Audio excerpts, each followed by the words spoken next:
द्वापर का सबसे महान योद्धा पितामह भीष्म बाण सैया पर पड़े सूर्य के उत्तरायण होने की प्रतीक्षा कर रहे थे।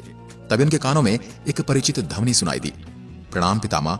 पितामह भीष्म के मुख पर एक मुस्कुराहट सी आई और वो बोले, आओ देवकी नंदन आओ, स्वागत है आपका। मैं बहुत देर से आप ही का स्मरण कर रहा था। भगवान श्री कृष्ण बोले, क्या कहूं पितामह। कुछ देर बाद भीष्म बोले, कुछ पूछूं केशव। भगवान श्री कृष्ण ने कहा, कहिए पितामह।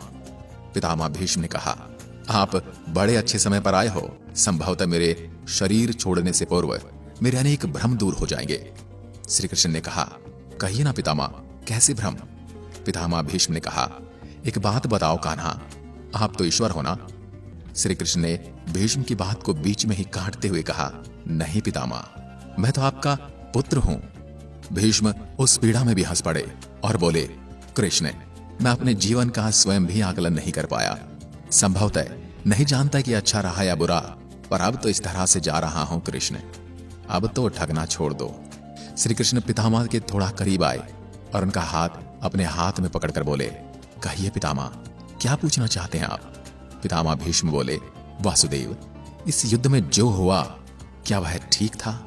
श्री कृष्ण बोले, किसकी ओर से पितामह, पांडवों की ओर से या कौरवों की ओर से। पितामह भीष्म बोले, कौरवों के कृत्यों पर चर्चा का तो अब कोई अर्थ ही नहीं रहा वासुदेव, पर जो पांडवों की ओर से हुआ क्या वो सही था।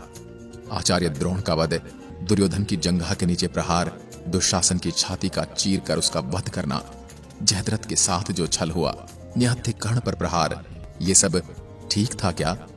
भगवान श्री कृष्ण बोले, पितामह, मैं इसका उत्तर कैसे दे सकता हूं। इसका उत्तर तो केवल वही दे सकते हैं जिन्होंने ये किया है। उत्तर दे दुर्योधन का वध करने वाले भीम, उत्तर दें जयद्रथ और कर्ण का वध करने वाले अर्जुन। मैंने तो इस युद्ध में भाग ही नहीं लिया था पितामह। इस पर पितामह भीष्म ने कहा, अभी भी छलना नहीं छोड़ोगे वासुदेव। विश्व भले ही यह कहता रहे कि महाभारत का युद्ध पांडवों ने जीता है, लेकिन मैं जानता हूं वासुदेव कि यह केवल आप ही की विजय है। मैं तो आपसे ही उत्तर मांगूंगा वासुदेव। भगवान श्री कृष्ण ने कहा, तो सुनिए पितामह, अनैतिक कुछ भी नहीं हुआ है, वही हुआ है जो होना चाहिए था। पितामह ने कहा, केशव, यह आप क्या कह रहे हैं। मर्यादा पुरुषोत्तम राम का अवतार ये बात कह रहा है। हे वासुदेव, छल तो किसी भी युग में हमारे सनातन संस्कार का अंग नहीं रहा, फिर यह उचित कैसे हुआ। श्री कृष्ण ने कहा, इतिहास से शिक्षा ली जाती है पितामह, लेकिन निर्णय तो वर्तमान की परिस्थितियों के आधार पर ही लेना पड़ता है। हर युग अपने तर्कों और आवश्यकताओं के आधार पर अपना नायक चुनता है। श्री राम त्रेता युग के नायक थे और मेरे भाग में द्वापर युग आया। हम दोनों का निर्णय एक साथ कैसे हो सकता है पितामह। पितामह ने कहा, हे कृष्ण, कुछ समझ नहीं पाया। श्री कृष्ण ने कहा, राम और कृष्ण की परिस्थिति में बहुत अंतर है पितामह।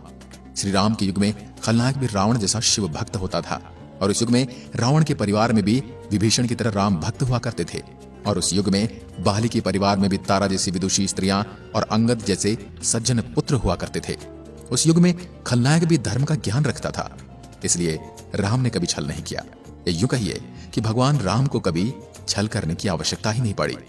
किंतु मेरे युग में किसने जन्म लिया पितामह। कंस, जरासंध, दुर्योधन, दुशासन, शकुनी, जयद्रथ, ये सब तो पितामह घोर पापी थे। इन दुष्टों के वध के लिए हर छल उचित है। पाप का अंत आवश्यक है, वह चाहे जिस विधि से हो। इसके पश्चात पितामह भीष्म ने फिर से प्रश्न किया, हे वासुदेव, आपके इस निर्णय से गलत परंपराएं नहीं प्रारंभ होंगी। क्या भविष्य आपके इन छलों का अनुसरण नहीं करेगा, और यदि करेगा तो क्या यह उचित होगा। श्री कृष्ण ने कहा, भविष्य तो इससे भी कहीं अधिक नकारात्मक आ रहा है पितामह। कलयुग में इतने से भी काम नहीं चलेगा। कलयुग में मनुष्य को कृष्ण से भी अधिक कठोर होना होगा, न तो धर्म समाप्त हो जाएगा।